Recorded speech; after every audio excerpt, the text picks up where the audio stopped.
Kata Duolo Topot Silita, Rumah Literasi Gorontalo.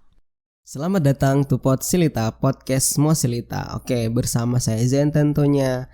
So teman-teman sekalian, pada pagi hari ini saya menghadirkan salah seorang expert yang bisa dibilang sangat mumpuni ya. Artinya kita bisa gali lebih banyak nih informasi mengenai pendidikan, mengenai beasiswa mungkin, atau mengenai dunia usaha juga mungkin bisa kali ya disampaikan. Nah, oke langsung saja expertnya kita hari ini ada Kak Alwin Parahita. Selamat pagi Kak. Pagi Zen.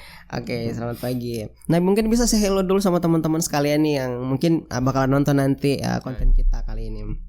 Nah, teman-teman sekalian, sebelum nanti kita ngulik abis nih mengenai informasi yang bakalan Kak Alwin kasih ke kita nih, saya mau jelasin sedikit dulu mengenai CV dari Kak Alwin itu sendiri.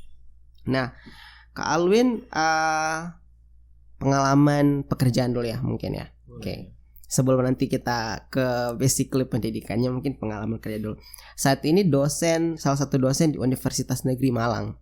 Betul tidak Kak? Betul. Oke. Bantu ngajar lah. Oke, bantu ngajar ya, tapi sebenarnya dosen. Oke, kemudian yang kedua, aktivitasnya juga konsultan Direktorat SMK Dirjen Pendidikan Vokasi Kemendikbudristek ya Kak? Betul. Masih sampai sekarang. Masih. Oke, jadi beliau juga sebagai seorang dosen, juga sebagai seorang konsultan. Kemudian yang ketiga juga sebagai CEO Parahita Holding. Wow, gila CEO. Oke. Kemudian juga sebagai diaspora expert ya. Iya, dari GIZ. Oke, masih juga. Kemudian CEO PT GIP Indonesia Internasional. Iya. Oke. And next, CEO Germany Indonesia Professional. Iya, itu yang di Berlin. Oke, di Berlin. Jadi mungkin teman-teman sudah bisa nganggap ya Berlin ya. Berlin itu salah satu negara di Eropa. Oke, kita mungkin akan masuk ke basically pengalaman akademik ya Kak. Bisa kasih tahu dong clue-nya BSC sama FSC-nya di mana? Ya, teman-teman sekalian. Dua-duanya tadi udah dikasih tahu di Berlin, di HTW Berlin.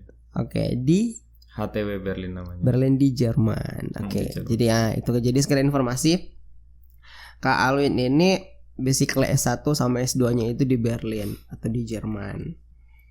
So, Kak Alwin mungkin akan langsung saja nih. Siap. Kenapa Jerman? Why Jerman? Ini pertanyaannya sebetulnya agak privacy nih. Oke. Karena dulu saya tuh waktu SMA hobinya nyontek. Wah, Hobinya gila. nyontek sampai Oke. kelas 2 lah, kelas 2. 2 SMA? 2 SMA. Oke, 2 SMA. Terus tuh baru tobatnya di semester 2 kelas 3. Gitu. Semester 2 kelas 3 tobat Iya, dari nyontek. dari nyontek gitu. Oke. Jadi nyonteknya ini bukan nyontek biasa. Kalau nyontek buat diri sendiri tuh biasa. Oke. Tapi ini saya nyontek, saya sebar-sebar kemana-mana. Bagus. Nah itu dia. Jangan ditiru, Jangan ditiru. ya. Oke. Makanya karena itu saya ingin bertobat gitu, gimana caranya. Terus saya pikir-pikir kayaknya gak ngejar deh, dalam waktu 6 bulan saya bisa nembus satu UMPTN di kampus yang saya pengen gitu. Misalkan ITB, UI, kayaknya sih nggak ngejar deh. Gitu. Nah di situ saya coba tanya kawan saya, ada teman main bola saya yang dia udah prepare, memang well prepared, kurang lebih 1 tahun untuk mau berangkat ke Jerman. Jadi udah mulai kursus, sudah nanya-nanya informasi dan segala macam. Prepare juga untuk ke Jerman waktu temennya. Dia mau ke Jerman. Oke. Nah di situ Yang udah ada prepare-nya bakal ke sana ya. bakal Oke. ke sana, betul. Nah saya tanya ke dia, terus oke, dapat satu kontak guru. Akhirnya kayaknya sih bisa nih saya coba ke Jerman gitu. Dulu nggak kebayang berapa mahal, caranya gimana, apakah diizinin gitu. Itu nggak kebayang, tapi saya coba semaksimal mungkin dan akhirnya sih bisa gitu. Tapi ini masih belum menjawab kenapa ke Jerman, kenapa nggak ke Inggris atau Australia atau Malaysia gitu yang lebih dekat, yang murah lah tiketnya, supaya saya mau mulainya tuh dari nol gitu. Bisa dibilang punya dari nol ya. Mulai dari Oke, nol. tobatnya dari nol ya. Kalau kata Oke. Pertamina tuh mulai dari nol ya Kak.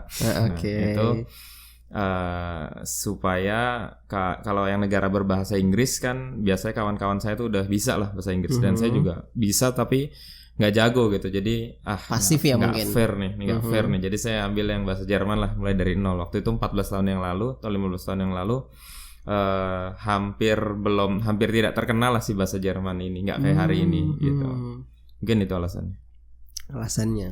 Mungkin karena pengen mulainya dari nol, sampai ketika kata Pertamina tadi ya. Yeah. So, kenapa ngambil teknik mesin? Ya. Ada apa sama teknik mesin? Ini juga sama sih alasannya. Jadi sama-sama nggak tahu, sama-sama nol juga pengetahuannya waktu itu.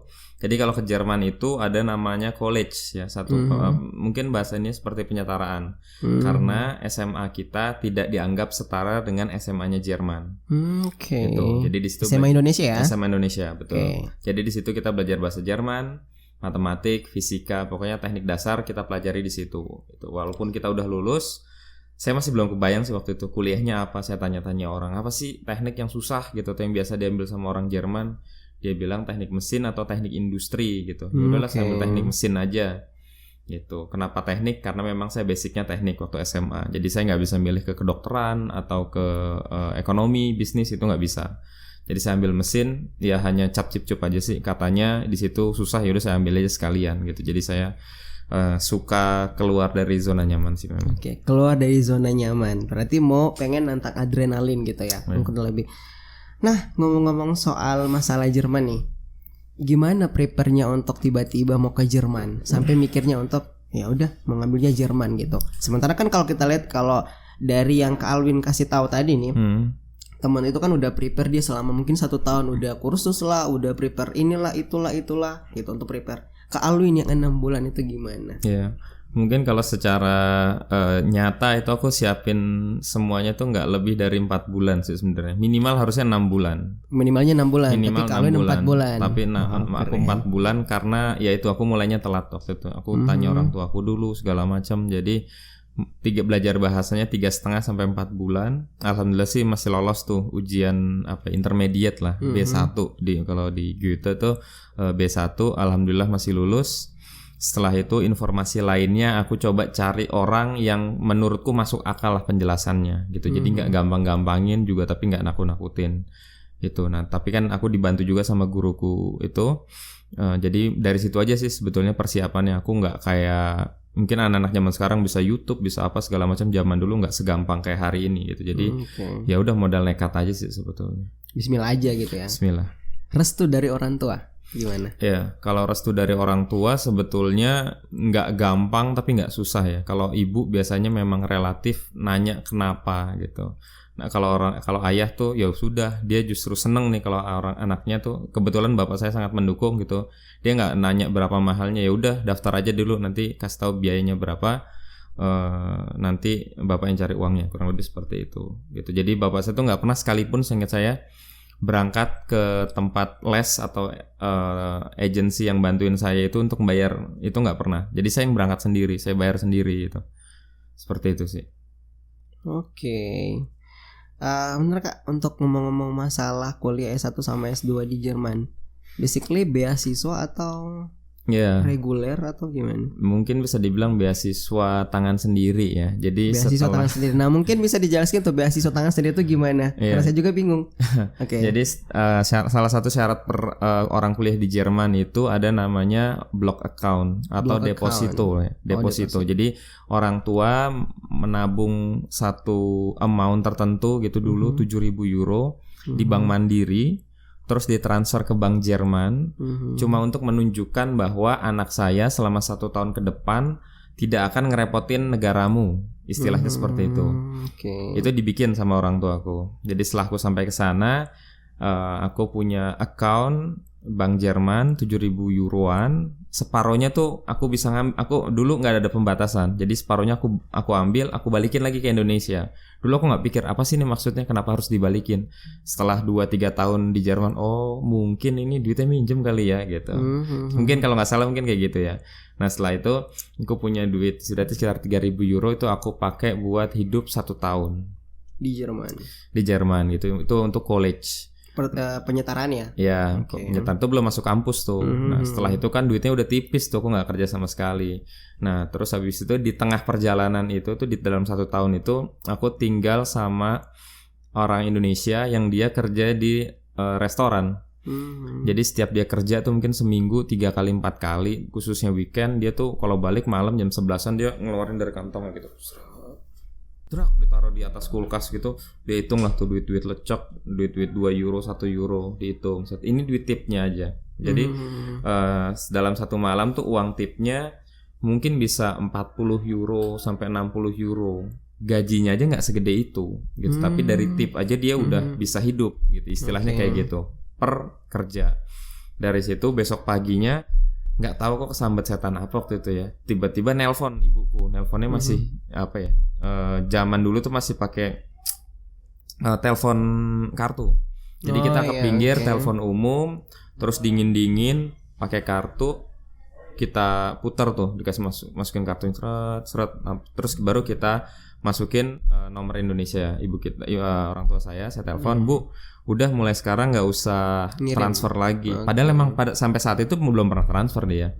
Tapi selalu nanya kapan harus transfer, kasih tahu berapa harus transfer, jangan mendadak gitu. Di situ aku bilang ya, nggak usah transfer lagi, Alwin bisa kerja sendiri gitu. Habis tutup, bukannya seneng, bukan apa, nyesel. Ngapain ngomong kayak gitu, tapi kan udah terucap nih, ya sudah, saya usahakan dengan maksimal setelah itu. Gitu. Jadi mulai dari situ atau mulai dari awal datang sebetulnya aku nggak pernah ditransfer lagi sih sama orang tua aku. Jadi aku kerja serabutan, kerja sambilan, apa aja tak kerjain, macam-macam. Sambil nyambi untuk prepare untuk masuk kampus. Iya, sampai di kampusnya pun itu tetap harus sambil kerja. Menarik. Tapi saya masih penasaran sama, ada apa sama Jerman? Kenapa S1 basically-nya S1 sama S2-nya Jerman? Iya, jadi kenapa tidak coba untuk S1 mau di Jerman, S2-nya mungkin mau di Inggris mungkin, atau mau di mana? Kenapa Jerman? Kalau alasan datang ke Jerman tadi udah aku kasih tahu ya. Terus alasan keduanya kenapa stay begitu lama di Jerman sampai S2, alasannya pun sebetulnya nggak terlalu keren-keren amat juga gitu ya. S1 aku selesaikan itu nggak sampai 3 tahun. Jadi aturan Jerman itu 3 tahun ya, standarnya. Dan S1 ya? Untuk S1 aku lulus kurang dari 3 tahun lah, 3 tahun kurang 3 bulan atau 4 bulan. Nah itu pada saat itu, dan aku cukup yakin sampai sekarang nggak banyak lah orang yang lulus di Jerman itu sesuai target waktunya gitu. Nah aku cuma pengen buktikan sekali lagi bahwa itu nggak kebenaran, bahwa cara yang aku pakai, jalan yang aku ambil itu memang sesuai gitu. Jadi aku pengen coba sekali lagi. Kalau S1 ntar lulus dibilang kebetulan lagi. Kalau 2 kali lulus kan orang mau ngomong apa lagi gitu. Benar. Sesimpel itu aja sih. Dan terlepas dari itu memang banyak hal yang ditawarkan oleh Jerman, bukan cuma selembar ijazah sih, tapi lebih ke pembentukan karakter dan segala macam. Dan waktu lulus S1 aku ngerasa belum dapat semuanya gitu. Aku baru dapat mungkin sekitar setahun yang lalu. Jadi kayaknya boleh deh kita pikirkan untuk balik ke Indonesia gitu. Ngomong-ngomong soal pendidikan, ngapply beasiswanya Kak. Untuk mungkin kalau S1-nya kan mungkin tadi bisa dibilang beasiswa mandiri ya. Nah bagaimana dengan S2? Apakah masih beasiswa mandiri atau bagaimana? Kalau aku sama, jadi aku tetap kerja sambil kuliah, nggak dapat beasiswa dari, misalkan ya, yang contoh yang memungkinkan itu bisa diambil untuk anak yang mau S2 di Jerman dari LPDP atau DAAD. Itu bisa dapat beasiswa mungkin antara 900 sampai 1.100 euro per bulan. Itu banyak untuk kita yang harus kerja dengan tangan sendiri, itu banyak sekali. Tapi ya itu masing-masing ada plus minusnya ya. Jadi kalau misalkan kuliah di Jerman itu bahasa Jermannya mungkin schwierig aber machbar, susah tapi bisa kok dilakuin. Dan kalau misalkan kamu harus kerja sambil kuliah di Jerman, itu menurutku adalah ada di level yang setingkat lebih tinggi gitu. Karena egomu untuk melakukan hal-hal yang mungkin kawan-kawan seumuran kita ini sedang lakukan itu nggak bisa, suka nggak suka nggak bisa terlalu banyak untuk kita lakukan gitu. Misalkan kita mau ngegame, mau nonton Korea, mau nonton Netflix yang begitu lama, yang hal-hal seperti itu dulu waktu aku sambil kuliah itu nggak bisa aku kerjain gitu. Oke lah, mungkin nggak ada Netflix tapi ada streaming gratisan tuh di internet. Nah itu nggak bisa sayangnya gitu. Wah gila. Bagaimana dengan, lanjut ya Kak? Mungkin bisa silakan. Oke. Bagaimana dengan sistem pendidikan yang dialami selama di Jerman? Mungkin bisa kasih tahu nih. Jadi ini juga buat mungkin teman-teman yang bisa ngapply nanti beasiswa, untuk mungkin bisa prepare untuk kayaknya saya mau ikut ke jejaknya Kak Alwin nih misalkan, mau coba untuk mandiri di Jerman gitu. Mungkin gimana? Mungkin bisa dikasih clue sama teman-teman sekalian bagaimana tentang pendidikan di sana. Oke. Gitu. Oke, mungkin kalau secara umum sistem pendidikan di Jerman, karena aku terakhir tuh sempat kerja di KBRI juga, Oke, di KBRI ya. atas pendidikan KBRI Berlin. Jadi aku cukup tahu lah, mengenal, aku mempelajari hal-hal tersebut dari memang di tempat-tempat yang tepat gitu ya.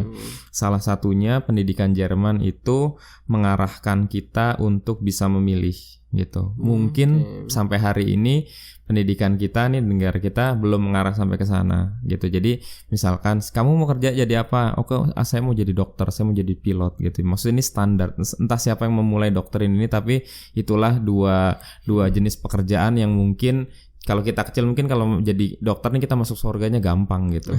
Mungkin seperti itu gitu. Tapi nggak ada yang cita-cita saya mau jadi maaf ya, misalkan bahasa sini saya mau jadi kuli gitu. Bahasa kalau di Jerman itu bukan kuli tapi ahli batu. Gitu. Jadi sebagai contoh ekstrim ya, contoh ekstrim misalkan kita bayangin satu waktu kita lagi duduk di pinggiran bank gitu, bank yang tinggi besar di Frankfurt misalkan. Frankfurt itu kota bisnis, kota ekonomi. Jadi gedungnya tinggi-tinggi dan modern. Nah di situ ada orang yang masuk misalkan pakai dasi, berjas necis lah pokoknya, keluar dari mobil Mercy masuk ke dalam. Di atas gedungnya kita lihat ada orang lagi pakai tali ya, terus dia turun ke bawah pelan-pelan dia ngelap kaca.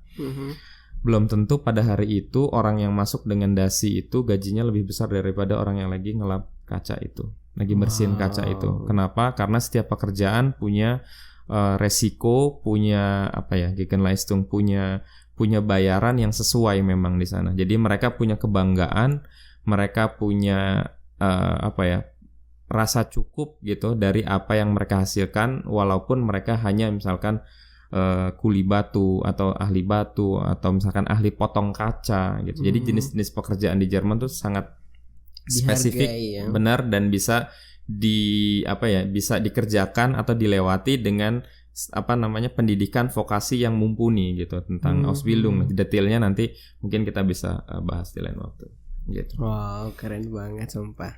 Oke, ngomong-ngomong kalau misalkan masalah pekerjaan nih Kak, itu setelah mohon maaf dari basically S1 ke S2 itu langsung sambung atau misalkan ada jeda terlebih dahulu atau gimana? Kalau S1 ke S2-nya aku langsung nyambung ya. Oh, langsung nyambung. Itu bahkan aku lulus di bulan di bulan Desember, yang S2-nya tuh di bulan April. Jadi aku ada sempat lah happy 2 bulan gitu. Kalau nggak salah aku sempat ke Indonesia waktu itu sebulan. Setelah lulus balik sana langsung S2.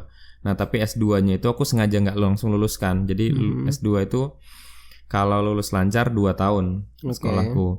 Nah aku sengaja nggak lulusin karena waktu itu terakhir di tahun yang tepat nih, 2 tahun tepat. Iya, di tahun terakhir, semester terakhir itu aku sengaja sisakan satu pelajaran yang tidak penting dan sangat mudah untuk mikir mau ngapain ya, lulus cepet-cepet gitu. Jadi di 6 bulan itulah, atau mungkin nggak sampai 6 bulan, 4 bulan itulah aku mencoba hidup kayak kebanyakan anak-anak lakukan gitu. Ya aku nonton, ya aku main, ya kerja. Orang kuliahnya cuma seminggu sekali atau 2 minggu sekali lebih bahkan. menikmati waktu gitu. Iya, coba menikmati waktu. Ternyata enak juga, tapi kayaknya ini terlalu melenakan gitu. Jadi ya sudah, cuma 1 semester. Habis itu aku lulus. Sempat mau pulang waktu itu, tapi nggak jadi karena aku diskusi sama istriku. Aku waktu itu setelah S1 aku langsung nikah. Aku diskusi sama istriku panjang lebar. Akhirnya maaf, istrinya di mana waktu itu? Ikut atau istri di Indonesia? Teman kuliah di sana. Istri teman kuliah. Di sana juga berarti. Teman kuliah Indo atau memang orang sana? Orang Indonesia. Orang Indonesia. Gitu. Berarti saat ini juga sudah balik ke Indonesia? Sudah balik juga. Siap. Belum lama ini balik juga gitu. Kak, ngomong-ngomong soal pekerjaan. Setelah lulus dari kuliah S2-nya, itu langsung balik ke Indo, memulai pekerjaan apa? Dan bagaimana tantangan yang didapat ketika misalkan, mohon maaf nih, kita before afternya kan. Kalau misalkan di Jerman tadi kan ya mungkin tipikal pekerjaannya bagaimana dengan yang seperti apa. Nah bagaimana ketika kembali ke negara sendiri? Jadi setelah S2 itu aku nggak langsung balik ke Indonesia. Aku kerja dulu di Jerman. Gitu. Jadi aku kerja di KBRI Berlin. Berapa lama? 5-6 tahun kalau nggak salah. Berarti kurang lebih lumayan lama juga di negara. Ya, hampir 6 tahun. Kontrakku yang terakhir enggak selesai. 6 tahun kurang 5 bulan. 5,5 tahun berarti aku kerja. Oke. Di sana kerja. Kenapa aku masuk KBRI? Sebetulnya aku mau ke Indonesia tadinya. Tapi istriku bilang kita di Jerman aja. Oke, setelah kita ngobrol, keputusannya adalah aku cuma mau kerja di gedung yang namanya KBRI Berlin. Nah, dulu sangat tidak normal tuh orang lulusan Jerman terus kerjain di KBRI. Ngapain di KBRI? Mau kerjain apa gitu? Lo kok kerja di KBRI? Pertanyaan-pertanyaan itulah yang pasti ditanyain pada waktu itu ya. Nah, itu karena aku pengen masuk yang namanya atase pendidikan gitu. Jadi bagian yang ngurusin pendidikan lah intinya itu. Kenapa aku ngincar situ? Karena banyak teman-temanku itu yang nggak lulus di Jerman. Sesimpel itu aja. Jadi aku kalau untuk menentukan jalan itu biasanya nggak terlalu dalam lah pertimbangannya. Banyak temanku yang dulu main bola bareng, naik motor bareng, terus keliling Jakarta bareng, kok dia bisa nggak lulus ya? Padahal kita datangnya bareng gitu, treatmentnya mirip gitu. Tapi memang setelah di sini ada beberapa hal yang membedakan kita, mulai dari kegiatan sehari-hari dan segala macam itu memang berbeda gitu. Dan waktu itu aku berpikir di gedung yang namanya KBRI itu dia harus ada yang tanggung jawab gitu. Jadi kuincer nih yang nama itu, cuma ada satu posisinya pada waktu itu dan nggak bisa masuk sayangnya. Jadi aku masuk lewat keuangan. Jadi aku teknik mesin yang mengerjakan keuangan selama 2 tahun. Oke. Gitu. Kak, kita back to pendidikan lagi nih. Ngomong-ngomong soal pendidikan, tadi kan Kak bilang bisa dibilang susah gampang untuk berada di fase atau di negara tersebut. Bisa nggak kasih tips buat teman-teman sekalian nih, ketika misalkan nanti siapa tahu ada yang nanti bisa mengapply untuk beasiswa atau misalkan punya tujuan mau ke sana, kasih sedikit tips untuk misalkan mereka bagaimana sistem yang ada yang akan diterapkan di negara Jerman tersebut. Itu penjelasannya bisa sangat panjang, nanti malam kita kulik abis di mana tuh Angelato. Ya, ntar kita akan kulik di situ. Tapi singkat aja, jadi siapapun yang mau berangkat ke Jerman itu saranku, tipsku 3. Yang pertama, tahu 3 ya. Jadi teman-teman sekarang ada 3 tips nih untuk prepare ke Jerman. Gitu. Yang pertama itu memang harus tahu pathway-nya gitu. Jadi mulai dari berangkat ke Jerman itu caranya seperti apa sampai lulus ke Jerman. Kalau cuma sampai ke Jerman tuh banyak yang bisa. Tapi sampai selesai lulus di Jerman itu nggak terlalu banyak yang bisa gitu. Jadi harus tahu mulai dari awal sampai lulus, bukan cuma benar-benar tahu dari awal, bukan cuma sebagai pelarian atau janji manis agen pendidikan. Itu yang pertama.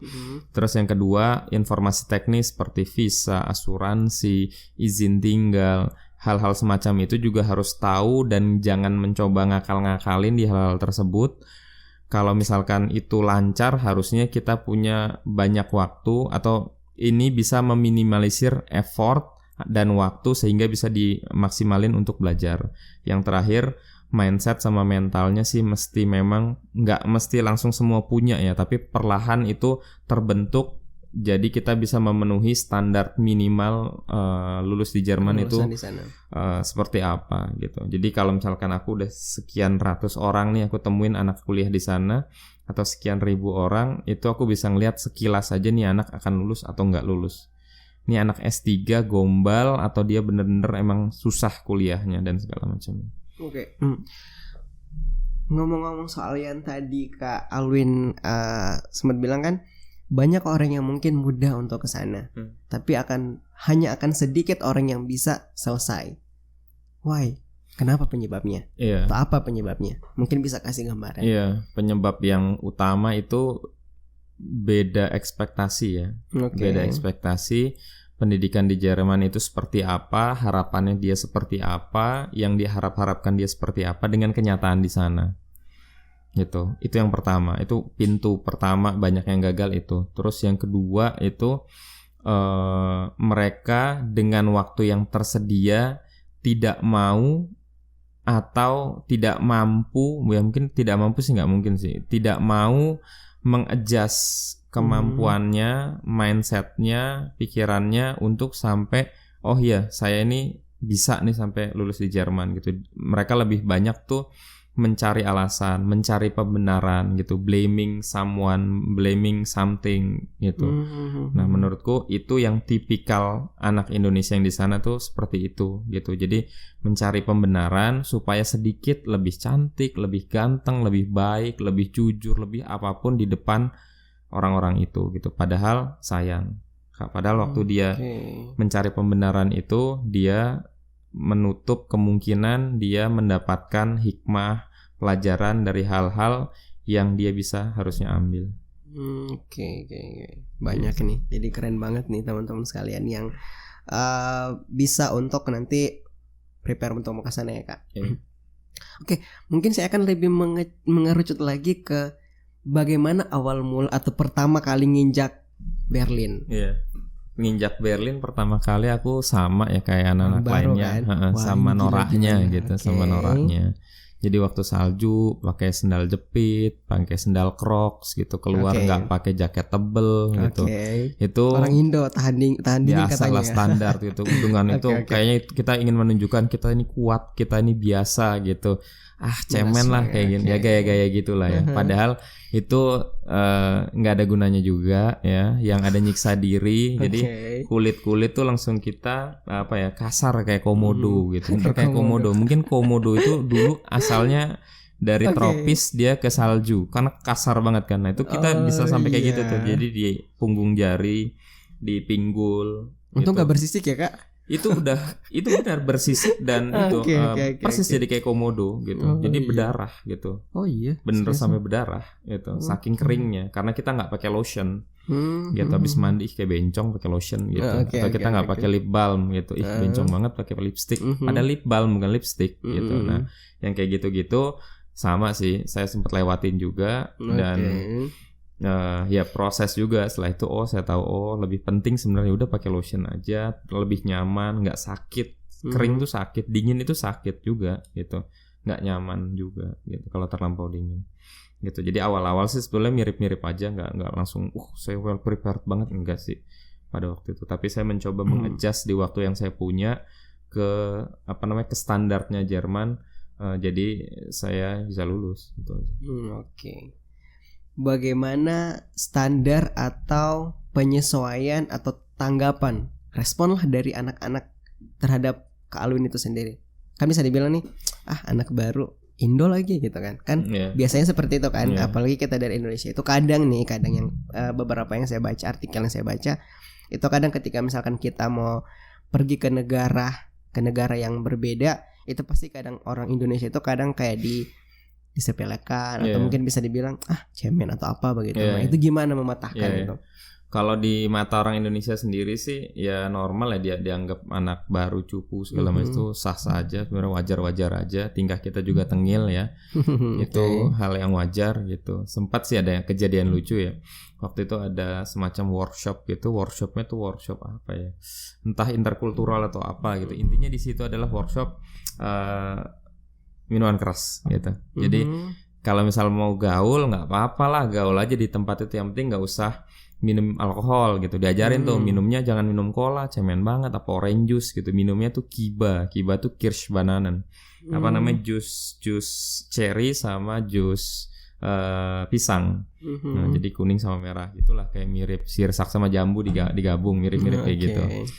Nah terus terakhirnya ada wine, jenis-jenis wine putih, wine merah, mana yang kering, mana yang apa gitu-gitulah. Disuruh coba. Ini kan saya tuh bertiga berempat tengil lah di depan gitu. Jadi ngeselin gitu. Jadi tawarin, udah deh nih maju gitu. Coba. Terus saya bilangnya enggak gue mau wedang jahe aja di rumah gitu. Terus mungkin dia kesinggung atau gimana kali ya. Terus dia bilang hari gini minum jahe gitu. Ini yang ngomong orang Indo apa orang Indonesia? Sana? Orang Indonesia. Kirain orang yang di sana. Terus dia pokoknya ngecengin lah secara nggak langsung gitu.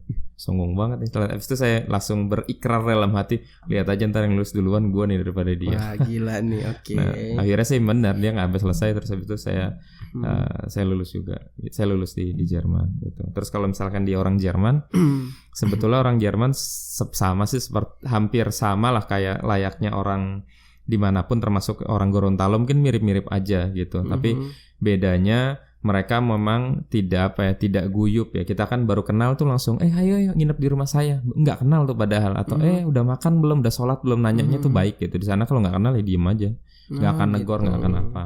Nah tapi kalau di kampus itu maksudnya sama, itu kita ngeliat juga gitu, ini mana sih orang asing yang misalkan dia berusaha untuk berbicara bahasa Jerman sekalipun terbata-bata. Lebih interaktif mungkin ya. Iya, terus nyatet, duduk di depan nyatet. Jadi niat gitu. Nah, yang orang-orang seperti itu, mahasiswa-mahasiswa asing semacam itu biasanya survive dengan cara itu. Nggak bisa tuh, gue nggak ngerti dosennya ngomong apa bahasa Jerman, kayak orang mabuk gitu. Gue nggak ngerti, gue tidur aja di rumah, toh masuk nggak masuk gue sama-sama nggak ngerti. Nah, yang kayak gitu-gitu yang bahaya gitu. Yang nggak, ya bisa dibilang nggak ada temennya lah gitu. Kalau udah nggak ada temen, nggak akan ada rasa nyaman ke kampus. Ya udah tinggal masalah waktu aja, dia ntar pindah kuliah, pindah kota, dan akhirnya ya udah balik Indo, terus bilangnya susah di kuliah di sana atau apalah. Kayak gitu. Oke, bagus banget nih. Pas balik ke Indo, kaget nggak sama sistem yang ada di Indo? Mungkin sistem pekerjaannya, atau mungkin ya kita mungkin bisa dibilang kan lama berguyun dengan negara orang. Nah tiba-tiba balik ke Indo dengan pasti ngerti kan gimana kan sistemnya kita di sini. Nah mungkin bisa gimana tuh Kak? Kalau kaget dan nggak kaget itu pilihan ya. Ya, jadi saya memilih untuk tidak kaget dan tidak terlalu mendramatisir hal-hal yang ada di sini. Toh saya juga lahir dan besar di sini kok gitu. Saya cuma sempat 14 tahun di Jerman, tapi tetap 14 tahun. Iya, 14 tahun. Tapi saya tetap aja saya ini orang Indonesia gitu. Jadi menurut saya nggak ada gunanya nih saya marah-marah.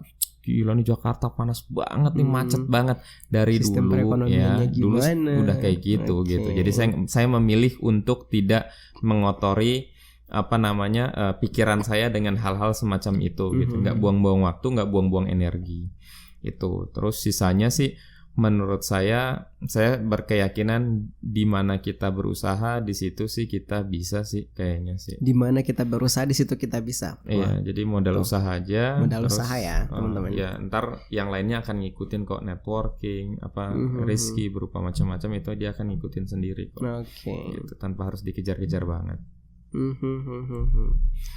Kalau yang saya baca dari 2021 ya, itu aktivitasnya memang selain dosen, konsultan sampai saat ini dan jadi CEO juga di beberapa, ada CEO mengenai CEO Parahita sama CEO PT GIP Indonesia juga ya, sama CEO Jerman Indonesia. Bagaimana menghandle tiga aktivitas yang berbeda? Iya, betul. CEO lagi apa? Kalau misalkan CEO kan sebetulnya dia hanya kepemilikan lah ya, kepemilikan. Jadi saya punya, simpelnya adalah saya punya perusahaan sendiri. Perusahaan atas nama saya sendiri, yaitu tiga itu Parahita Holding di sana. Dengan itu saya membuka satu badan usaha lain di Jerman juga. CEO Jerman Indonesia. Jerman Indonesia Profesional GmbH.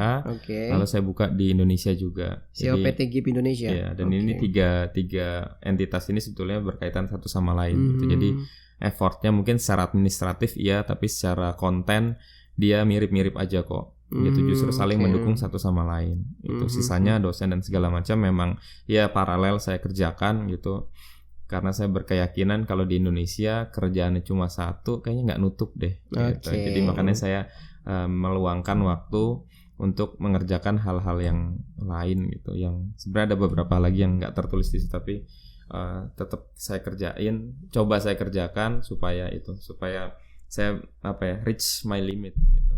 Wah, oke. Oke, Kak. Saya mungkin selesai pertanyaannya, tapi akan lebih bertanya lagi mengenai cita-cita ke depannya. Apakah memang masih pengen lanjut lagi ke Jerman?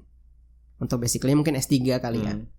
Atau mungkin ya udah mau stay di S2 aja di Indonesia aja gitu. Atau gimana? Kayaknya kalau lanjut S3 saya masih belum menemukan alasan kenapa saya harus S3 gitu. Sebetulnya waktu itu saya di Jerman saya sudah dapat 2 dosen di kampus Jerman gitu. Dia tetap udah Jerman mau ya? gitu. Jadi dan secara administratif saya sudah terdaftar sebetulnya. Wah, gila gak tuh. Ada email yang sengaja memang tidak saya jawab karena saya takut kalau saya jawab itu saya diterima. Wow. Waktu itu saya diskusi sama bos saya, sama atas pendidikan waktu itu, Pak, Di Jerman? Di Jerman. Oke. Saya minta maaf, proses ini nggak bisa saya teruskan.